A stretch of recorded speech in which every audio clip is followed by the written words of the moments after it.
So, here I am in Seattle, Washington. Today's date is July 30th, 2012, year of our Lord. I'm standing not too far from St. James Cathedral, facing east. So anyway, as some of you may know, I've been around a lot longer than most people realize. Of course, more and more people are starting to realize. Now that comes to a different question altogether. What are people? Well, there was a book I read when I in the 70s. It was about rabbits. These rabbits in the book were personified as sort of like anthropomorphized. That means made to look like human. They had human characteristics, feelings. Their expressions were human. But this was a work of fiction. The question is, how do we know that rabbits aren't really intelligent, sentient beings, just having a different way of verbalizing? How do we know? Do we ever know how the rabbits talk to each other? Do they talk to each other? How do they talk to each other? That's the question. So, then there's also the issue of, what about evolution? Now, some people think that evolution is a farce. A farce. I don't think evolution is a farce. I think it's real. But does it actually occur by virtue of, well, let's just say, stimulation and long periods of time? Changes in environment, changes in, genes. It's not that. Not that exclusively. Probably the most profound way to think of evolution is sort of like a mysterious force. Like, let's say that each human, each Homo sapien, modern man, is covered with a kind of environment, invisible, undetectable by science, and for the most part. And this shield, we could call it a soul. A soul. So humans have a soul that defines them as human. And the shield, of course, is useful because it wards off not infection so much, but attacks coming from a source not unlike the world of the occult, right? So, let's say each creature has the same kind of phenomena, but humans have a particularly strong soul. And now, let's say there's a kind of being, let's say, a being, non-corporeal being. Let's say this being once was corporeal. It had flesh. And let's say the flesh was pulled away from it. And all that was left was the non-corporeal parts. Sort of like the soul, but different. Anyway, so there's a certain resonance between the soul and this non-corporeal things. Now, I'll call these non-corporeal things demons. That is, a lower form of life. Some people say they're not even alive at all. They're more like insects. They sort of act like insects. They eat everything. They want everything. They have no limits on their desires.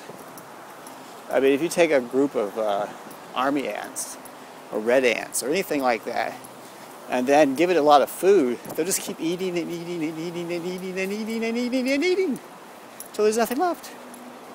So there was a time after these beings, who I'll call, I don't know, I can't really think of a proper name for them. I just like to call them unknowns. So these unknowns, or we call them Yghjs, vanished from the earth with good cause, because some mechanism which the earth has at its disposal. Some people call it a divine force. Some people call it the devil. Since I'm the devil, I'd have to be the divine force that caused the demons to leave Terra. I call it Terra. I like to call it Earth. Earth is such a pedestrian name. So, anyway, these demons left, but not all of them. Some of them remained to torment man. And they did. They tormented him. Anyway, so in time, at the insistence of my boss, who's of course the Lord. Now the Lord is kind of like the chief operating officer of the universe. So the universe is like a big corporation. It has like tiny little insects that are workers. Then it has like grand masterpieces, like the church. And it has things in between. So anyway, the chief operating officer of the universe is, of course, the Lord. There is only one Lord, and I know the Lord. The Lord's been around, well, longer than the universe has been around. So anyway, when the demons left, they left at my insistence, and also the Lord concurred, then they left to a place that was very, very lonely. They were in a lonely, lonely place, all by themselves. And their anger grew, and they got hot, very tiresome. And finally they burst through to this dimension, back to Earth, back to Terra. And when they came back, they were very eager to resume their activities, which is the corruption of everything and eating everything. Their appetites have no limits. Well, anyway, the Lord, and of course myself, I'm Satan, by the way, also known as Lucifer, decided that we needed to modify the human race in such a way as to kind of like cripple, or at least clip the wings somewhat, of the demons when they return to this dimension, because they would eventually return. And we did. We modified the human race in such a way as to make the human race unable to allow, in other words, the women, so to speak, had to go. The women had to go. Because if the demons got a hold of women, they would allow themselves to be reproduced. And there'd be no end to it. And then the Lord would have to do something the Lord doesn't want to do. Destroy the universe.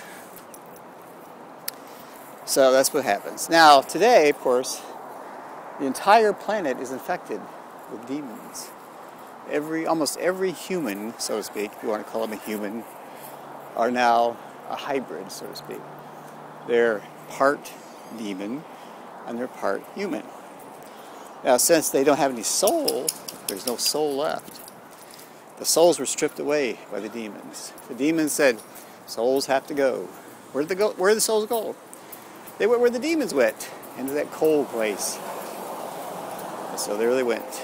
Now, today, I have found out through the monitors that help me in assessing the situation, have done so for, well, millions of years, if not billions of years, that the souls are crossing back over. They're crossing back over. They're returning back to Terra. And they're trying to find the humans, the person from whence they came. They can't go back because that space is now occupied by demons. The demons, of course, know this. They know the souls are around. They're spreading around looking for their bodies. It's like, I don't know, it's almost like with those horror flicks. So, this has created a great concern amongst the, well, I call them the demon monkeys. I guess that's a better way to look at it. Part monkey, a man. Part demon, a demon. So, demon monkeys. So, the souls are around. They're all over the place now. The reason I know is because they contacted me last night. And they were actually very entertaining. They tried to make me feel comfortable. I couldn't really feel that comfortable. I says, I have great sympathy for you. I think you should have some revenge, some payback is in order. You should be able to kick those demons' ass, if they had an ass, so to speak. They don't actually have asses. So anyway, the souls are back, and they're streaming around. They're sort of like in a Ghostbuster movie. They're streaming around looking for their body. Sometimes the body's gone, and so they're just floating around endlessly. sometimes they go to the church to find solace, a little bit of solace. But unfortunately, you know, it's not going to change because the demons are very firm in their insistence on taking control and keeping control of the body. So they have the bodies, most of them, 99% of them, and there's nothing that the souls can do. They can only just look inside and say, I want in. And the demon says, no. Anyway, so there's like a war going on. You can think of it as a war. A soul is not unlike an angel. Anyway, and of course demons are of course fallen angels. Anyway, so it's like a war. There's a war going on right now. Everywhere, fighting. But you don't see it because it's not manifest normally in physical affairs, except for an occasional odd thing that happens. Like there was the Aurora incident, and then there was this huge power outage in India. These are like, think of a disease. Think of a really bad flu, like the H1N1's flu. Anyway, and then the fever builds up until it breaks. The person's delirious. So I guess, like you could say, this planet's going to be suffering the DTs for a while. Anyway, so that's it. Unfortunately, there are some who are immune from demon possession, and they have not lost their souls. The few, the proud, the Marines, anyone like that. Soldiers in support of the mission to rid the planet of the contagion. Like in the movie 28 Days. It's like that. The problem is that it's still a stalemate. Nothing is broken. No one has won a major victory for a while. So, I don't know. But my problem is, since I know all this, and because I am who I am, you know, the demon monkeys respect me. Well, they don't actually respect me. They know me, and they try to pump me, I guess you say. You might say they try to fuck me for information, and they're doing that all the time, probing me. It's an alien probe up my ass. So, and I can't help it because I've got to stay here until the end. The Lord says you have to stay to the very end. So. My tribe, of course, almost all are extinct. They're called the Blue Wolf tribe, or Time Lords, if you wish. Anyway, so now the Holy Script. Now there's various Holy Scripts. One of them is, of course, the Christian Holy Script. I call it a script because it is like a play within a play, house within a house. So. There are seals, according to the Holy Script, that have to be pulled away. And someone has to pull them away and open the seals. There are 7 seals. As of now, 5 have been opened. 5. That means 2 more remain. Once the 7th seal is broken, then of course that's it. Time's up. And speaking of time's up. I gotta go. I don't want to go. I want to go somewhere else. I want to go far, far away to a land unknown to anything ever seen or heard. But unfortunately, I don't have my wings. My spaceship seems to be missing in action. You know, my spaceship has a name. She's very nice. She's a sweet, sweet, sweet ship. And every once in a while, we have sex. Me and my spaceship. Now you say, how do you have sex with a machine? My spaceship is not a machine. It's a person. And she don't want you to call her no fucking machine. Though she does fuck like a machine. She does do that. So anyway, I gotta go. This is Windfall signing off.